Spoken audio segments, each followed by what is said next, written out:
Que a paz de nosso Senhor e Salvador Jesus Cristo esteja com todos vós. Dando continuidade em nossos estudos, falando da conversão à salvação, no último capítulo eu vos falava sobre a diferença entre o velho homem e o novo homem, o nascido de Deus. Disse-vos que, devido à cumplicidade do novo nascido de Deus com a postura do velho homem, este último, o velho homem, iria matar o novo nascido de Deus. E li para vocês o capítulo 5, no versículo 11, da carta aos Efésios, onde nos é aconselhado que não sejamos cúmplices com as obras infrutíferas das trevas, mas antes devemos reprová-las. Expliquei também o que é dito na carta aos Efésios, no capítulo 5, versículo 15, que devemos andar não como nécios, não como aqueles que ainda não receberam o entendimento da verdade, mas sim como sábios, remindo o tempo, recuperando o tempo que havia perdido naquelas práticas. Dando continuidade em nossos estudos, agora no capítulo 9, falando ainda das consequências de se conduzir de forma que não convém ao novo nascido de Deus. Vejamos o que nos diz a carta aos Hebreus no capítulo 10, do versículo 26 até o versículo 31. Porque, se vivermos deliberadamente em pecado, depois de termos recebido o pleno conhecimento da verdade, já não resta sacrifício pelos pecados. Pelo contrário, certa expectação horrível de juízo e fogo vingador prestes a consumir os adversários. Sem misericórdia, morre pelo depoimento de 2 ou 3 testemunhas quem tiver rejeitado a lei de Moisés. De quanto mais severo castigo julgais vós, será considerado digno aquele que calcou aos pés o Filho de Deus e profanou o sangue da aliança com o qual foi santificado e ultrajou o Espírito da graça. Ora, nós conhecemos aquele que disse: a mim pertence a vingança, eu retribuirei. E outra vez, o Senhor julgará o seu povo. Horrível coisa é cair nas mãos do Deus vivo. Nessa leitura, o autor deixa bem claro que, se depois de ter nascido novamente, propositalmente a alma andar no pecado, já não há sacrifício pelo pecado, ou seja, invalidou contra si mesma o sacrifício feito pelo Senhor, visto que tais atos já não são mais praticados por uma alma escrava que é forçada a isso, mas sim deliberadamente, propositalmente, considerando-se que a misericórdia do Senhor é para com as almas que são involuntariamente escravas do pecado, não para com as que têm prazer em servir ao pecado. Como eu vos disse no capítulo anterior, isso é a customização, e por meio dela vem a profanação ao sangue da aliança, no qual a alma foi santificada e ultrajou o Espírito da graça. Quando diz que já não há sacrifício pelo pecado, em outras palavras, é o mesmo que dizer que tal alma perderá o selo, que é o Espírito Santo, sinal que a impediria de ser resgatada pela morte. Pois este selo serve de sinal somente sobre quem largou o pecado e perseverou lutando contra tais práticas, sendo essa alma, no momento certo, resgatada pelo Senhor. O pior é que somente no momento exato determinado por Deus, quando o espírito de vida for retirado do corpo, é que tal alma saberá quem irá resgatá-la, se será resgatada pelo Senhor ou se pela morte. Para a alma ter a segurança de que será resgatada pelo Senhor, faz-se necessário, em primeiro lugar, nunca se esquecer da purificação dos pecados de outrora, como é dito lá na segunda carta de Pedro, no capítulo 1, versículo 9. Pois aquele a quem estas coisas não estão presentes é cego, vendo só o que está perto, esquecido da purificação dos pecados de outrora. Como ia dizendo, em primeiro lugar, é necessário nunca se esquecer da purificação dos pecados de outrora e obedecer ao que disse o apóstolo Pedro na segunda carta, no capítulo 1, versículo 10. Por isso, irmãos, procurai com diligência, dedicação, zelo, empenho cada vez maior confirmar a vossa vocação e eleição, porquanto procedendo assim não tropeçareis em tempo algum. Mas como confirmar essa vocação e eleição? É não se tornando inativo nem infrutífero no pleno conhecimento de nosso Senhor Jesus Cristo, como diz em 2 Pedro, no capítulo 1, versículo 8, porque estas coisas existindo em vós e em vós aumentando, fazem com que não sejais inativos nem infrutuosos no pleno conhecimento de nosso Senhor Jesus Cristo. E também em João, capítulo 15, do versículo 1 ao versículo 6. Eu sou a videira verdadeira e meu Pai é o agricultor. Todo ramo que, estando em mim, não der fruto, ele corta,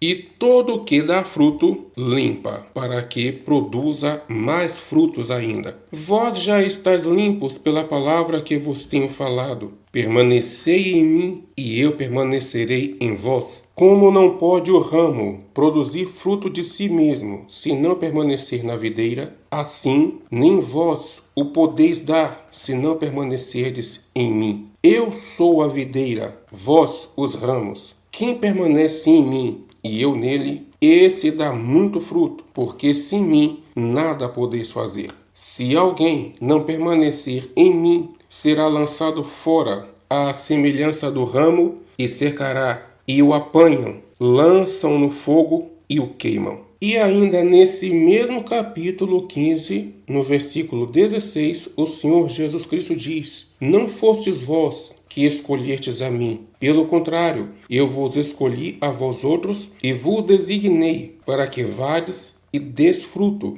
e o vosso fruto permaneça, a fim de que tudo quanto pedirdes ao Pai em meu nome, ele vô-lo conceda. Lucas, capítulo 13, do versículo 6 ao versículo 9, o Senhor Jesus Cristo diz: certo homem tinha uma figueira plantada na sua vinha e, vindo procurar fruto nela, não achou. Pelo que disse ao viticultor: há 3 anos venho procurar fruto nesta figueira e não acho. Pode cortá-la, porque está ela ainda ocupando inutilmente a terra. Ele, porém, respondeu: Senhor, deixa ainda este ano, até que eu escave ao redor dela e lhe ponha estrume. Se vier a dar fruto, bem está, se não, mandarás cortá-la. E como não se tornar inativo nem infrutífero no pleno conhecimento de nosso Senhor Jesus Cristo? A resposta está em 2 Pedro, no capítulo 1, do versículo 5 ao versículo 7. Por isso mesmo, vós, reunindo toda a vossa diligência, todo o vosso zelo, toda a vossa dedicação, todo o vosso empenho, associai com a vossa fé a virtude, a qualidade daquilo que é bom, agradável, sadio. Com a virtude, o conhecimento. Com o conhecimento, o domínio próprio. Com o domínio próprio, a perseverança, a persistência. Com a perseverança, a piedade, a compaixão, a misericórdia. Com a piedade, a fraternidade, a caridade, a prática do amor. Com a fraternidade, o amor. Deve-se entender que se tornar inativo e infrutuoso no pleno conhecimento de nosso Senhor Jesus Cristo é o mesmo que ser inútil nesse trabalho, ou seja,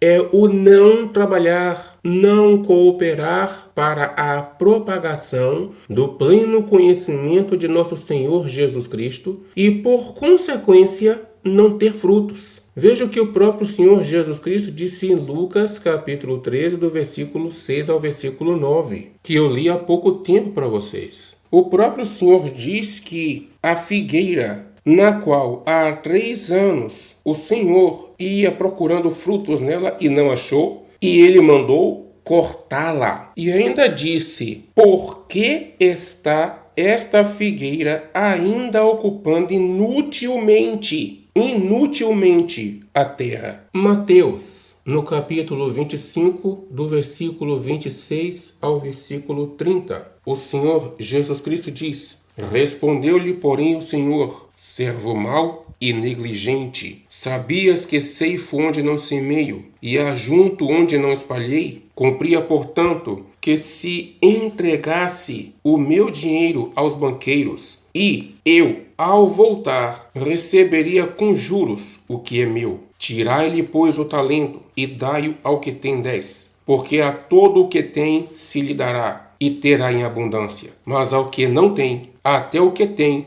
lhe será tirado. E o servo inútil, lançai-o para fora nas trevas. Ali haverá choro e ranger de dentes. Lucas, capítulo 12, versículos 20 e 21. Mas Deus lhe disse: louco, esta noite te pedirão a tua alma. E o que tens preparado, para quem será? Assim é o que entesoura para si mesmo e não é rico para com Deus. 1 Coríntios, capítulo 15, versículo 58. Portanto, meus amados irmãos, sede firmes, inabaláveis e sempre abundantes na obra do Senhor, sabendo que no Senhor o vosso trabalho não é vão. Pois assim como o Pai enviou seu Filho, e esse deu seus frutos para Deus, do mesmo modo, o Senhor nos escolheu do mundo e nos enviou para darmos frutos. Vejamos Mateus, capítulo 4,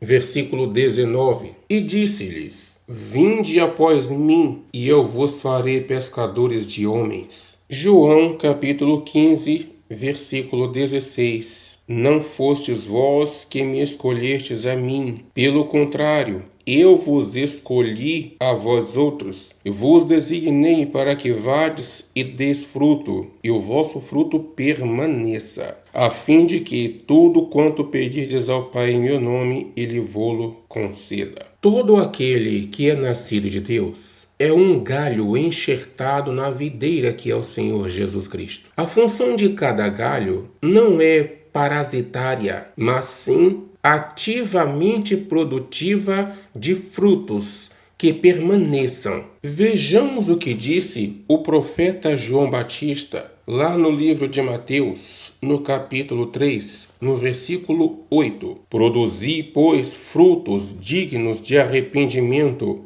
Aos Romanos, capítulo 11, do versículo 17 ao versículo 22. Se, porém, algum dos ramos foram quebrados, e tu, sendo oliveira brava, foste enxertado em meio deles, e te tornaste participante da raiz e da seiva da oliveira, não te glorie contra os ramos. Porém, se te gloriares, sabe que não és tu que sustentas a raiz, mas a raiz a ti. Dirás, pois, alguns ramos foram quebrados para que eu fosse enxertado. Bem, pela sua incredulidade foram quebrados. Tu, porém, mediante a fé estás firme. Não te ensoberbeças, mas teme. Porque se Deus não poupou os ramos naturais, também não te poupará. Considerai, pois, a bondade e a severidade de Deus. Para com os que caíram, severidade, mas para contigo, a bondade de Deus, se nela permaneceres. De outra sorte, também tu serás cortado. Parasita é aquele ser que se alimenta da árvore, fortalecendo somente a si mesmo, em nada cooperando para a manutenção dos galhos, antes sufoca-os. sugando-lhes seus nutrientes, suas forças, sua saúde, impedindo-os de dar frutos até matá-los. Espiritualmente falando, até mesmo um galho enxertado no Senhor Jesus Cristo pode ser considerado parasita se não produzir frutos. É por zelo aos galhos frutíferos que o Pai Eterno, o grande agricultor, corta os ramos que não dão frutos, os parasitas, para que os galhos frutíferos produzam mais frutos ainda. Eis aí os perigos da customização. Por meio dela, causa-se escândalos, a profanação ao sangue da aliança, no qual a alma foi selada, causa o ultraje ao Espírito da graça, torna a alma infrutífera, que por consequência será cortada. E quando chegar o momento do seu resgate, não será o Senhor Jesus Cristo o seu resgatador, mas sim a morte.